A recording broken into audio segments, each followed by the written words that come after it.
Are you wondering what for is this purple tool that you got with your 2021 Orbea Occam? Well, watch this video to find out.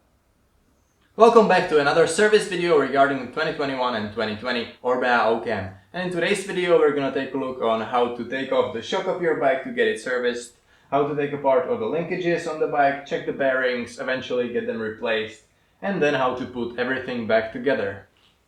Let's do this.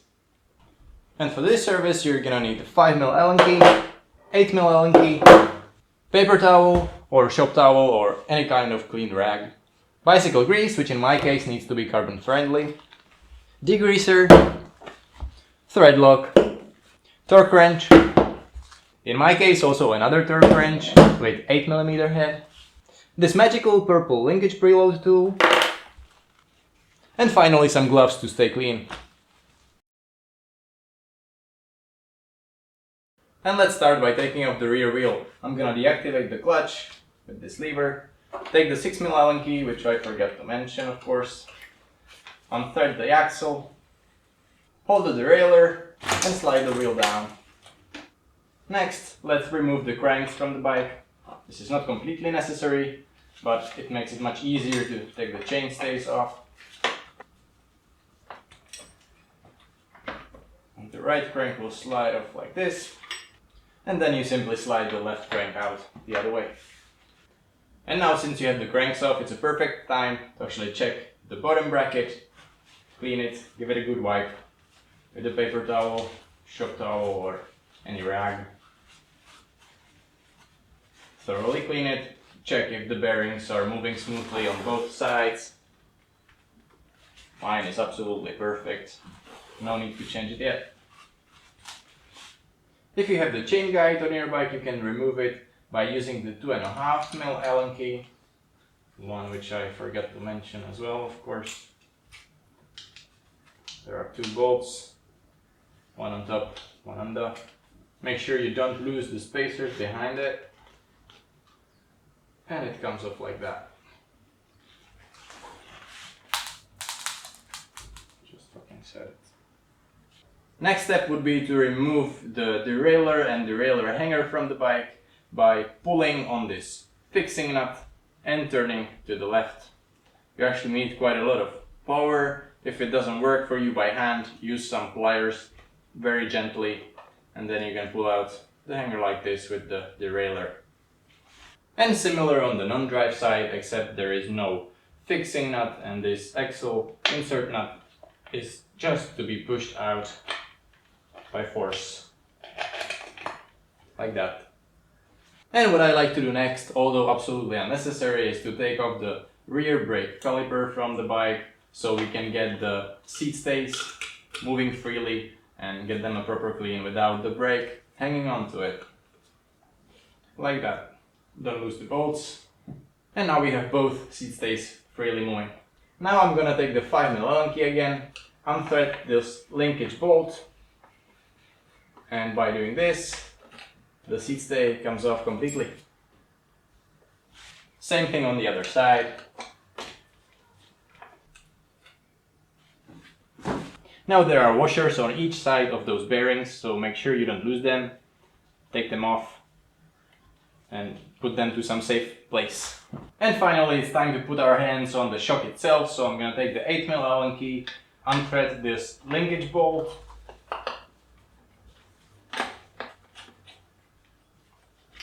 ta-da. Same on the other side. And now the linkage itself, it's free from the shock, so we can remove the shock. And again, there are important washers on the inside of the linkage, so make sure you don't lose them, take them off and save them in a safe place. And now I'm gonna use the 5mm Allen key and take off the last linkage bolt from the shock.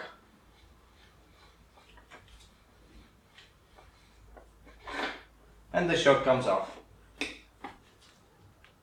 And removing the linkages themselves is now very simple. There are 5mm bolts on the bottom side of each of them, so you only unthread those and the linkages will come off.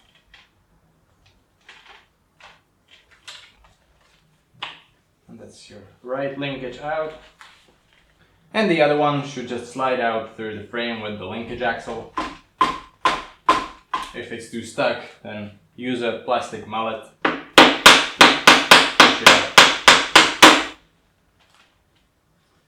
There is your linkage axle with the left side of the linkage. Might be a bit stuck, but it's gonna come up eventually. And there it is. So this is the linkage axle, and this is your linkage. And the last thing left on the bike is the main pivot, which comes off with the 4mm Allen key here. Of course, I forgot to mention that tool as well, but yeah, anyway, you just need a bunch of Allen keys.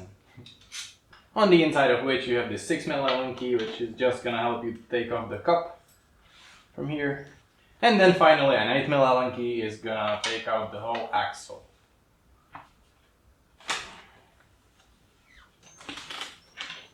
And the whole axle should slide out like that, and we have the chainstays hanging like this.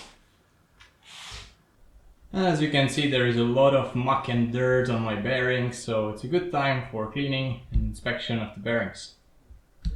And so now what you want to do is take a piece of clean rag or the paper towel and start cleaning those bearings and checking if they are spinning smoothly. There is no kind of grindy feeling.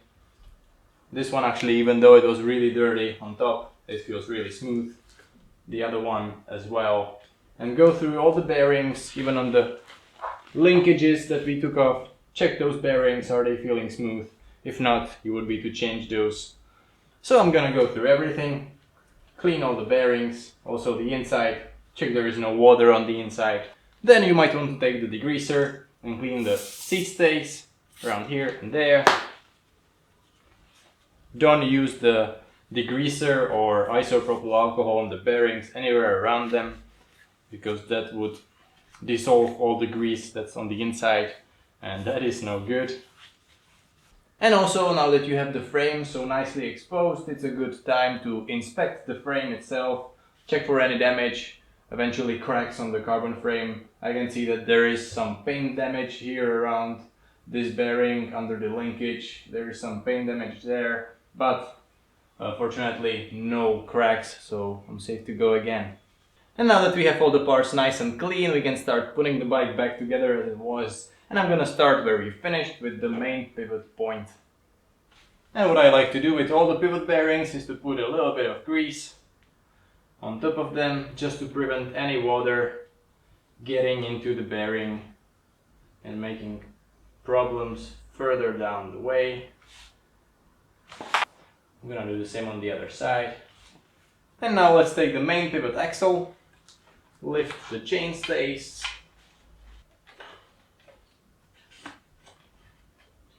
pull the axle through, take the 8mm Allen key and start threading it in. And this bolt needs to be tightened to 20 Newton meters, so I'm gonna take the torque wrench, set to 20 Newton meters, yes, and tighten it up. Now we can insert this small cap, it only slides in. And finally the 4mm bolt, which you need to tighten down to 5 Newton meters. That's 5 Newton meters. Now it's time to put the linkage back on the bike, so again I'm gonna use a little bit of grease, put it on top of the bearings on both sides. As a next step, we need to do the pre-assembly of the linkage and the linkage axle. So what you need to do is to take the non-threaded part of the axle. So this one is threaded on the inside, this one is not. I'm gonna put it to the right side. It says here R as a right. So the non-threaded goes in, slides all the way like that. Then we have the 5mm bolt from the linkage. I'm gonna use a little bit of medium strength thread lock and thread the bolt in like that. And it tightens to 15 Newton meters. That's it. And with the pre-assembly done, I can slide the axle in. Remember that we have the right side, and now we have the threads on the inside here. So I can take the left side linkage, slide it on. And now this is the moment when I'm going to use this purple linkage preload tool. We're going to thread it in to the threaded part of the linkage axle. And what you want to do is to tighten it so much that there is no play in the axle, but not too much, because then the bearings wouldn't move. So just about right, just as you do with your headset, for example, or the bearings in your wheel hubs. The same principle, so we need to make it just about right. If it's too tight, the bearings are not going to move. If it's too loose, there's going to be play, and that is no good either. So you're always testing the wobbling. There is still a bit of play.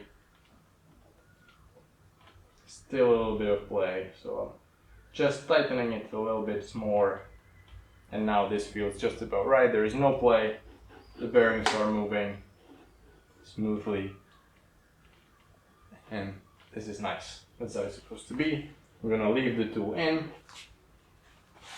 Again, I'm gonna take the 5mm bolt, put some thread lock on it, thread it in, and tighten it down to 15 Nm again.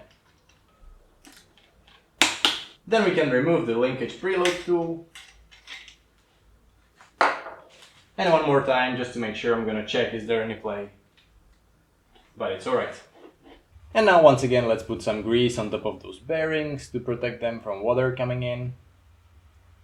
And it's also gonna help us to make those washers stick on them before we insert the shock. Let's do that on both sides. And now we can finally put the shock back in place. If you want to make the basic air sleeve maintenance of the shock, check out the video that I'm gonna release soon. For now, I'm just gonna check that this bolt is tight to 10 Nm. It is. And when you're inserting the shock, make sure that the levers are facing down and the bolt is facing up. Slide it in. And now just pull up the linkage onto the shock extender. Make sure that the washers stay in between the shock extender and the bearing. Now take the bolt, slide it in. Make sure that the holes are lined up. Slide it in. Take the 8mm Allen key and start threading it in on both sides. And now to make sure that the shock stays in place, we're gonna slide in this 5mm bolt on top of the shock. And finally torque it up, the linkage bolt to 15 Nm and the shock bolt to 10 Nm. And we can move on to the seat stays. So again, we're gonna apply some grease onto those bearings. Do that on both sides, from the inside and outside of those bearings. Again, you have those two washers coming to both sides of the bearing. And we can slide on the seat stay. Again, make sure that the washers stay on the inside and line up with the hole. Slide in the 5mm bolt. Then do exactly the same with the other seat stay. Again, making sure the washers stay in, slide in the bolt. And tighten the bolts down to 10 Nm. Same on both sides. Now we can reinstall the rear brake caliper. Those bolts generally tighten down to 6 Nm, but we will need to open them after we install the wheel to adjust the brake. So I leave them open for now. And lastly, we have to deal with those rear axle pivot bearings. So again, putting the grease. On the non-drive side, we're just gonna insert this axle insert nut. Be careful with the orientation of the nut. There's this little tooth inside and it slides in. On the drive side is the hanger then, which slides in to the seat stay and the chain stay, like that. And it's this fixing nut that holds it in place, turns clockwise, and just like that, it stays in place. Now that we have pretty much everything assembled, I always like to clean the excess grease that's on the inside the bearings. That would only attract the dirt and the dust, so it's better to get rid of it like that.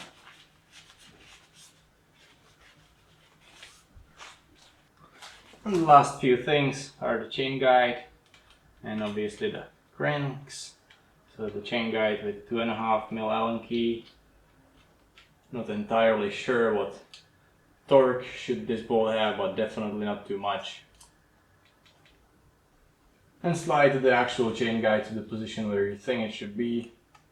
Tighten it down and you can adjust the position afterwards. Now I'm gonna apply some grease to the inside of the bottom bracket on the drive side. And on the non-drive side I'm gonna apply that bottom bracket onto the crank. And we can slide the crank in.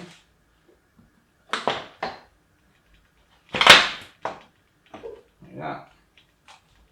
Take the drive side crank with the spacer on the inside, slide it on. Take your 8 mm Allen key and start threading it in.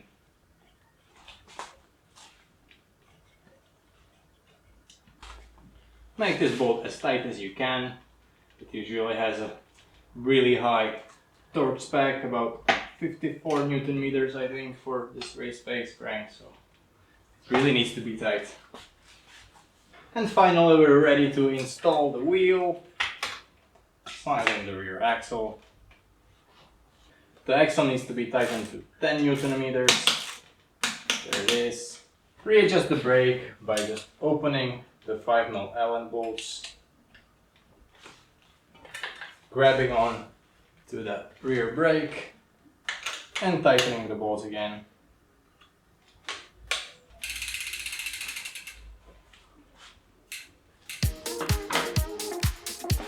And that's it, now your Occam is ready for yet another ride.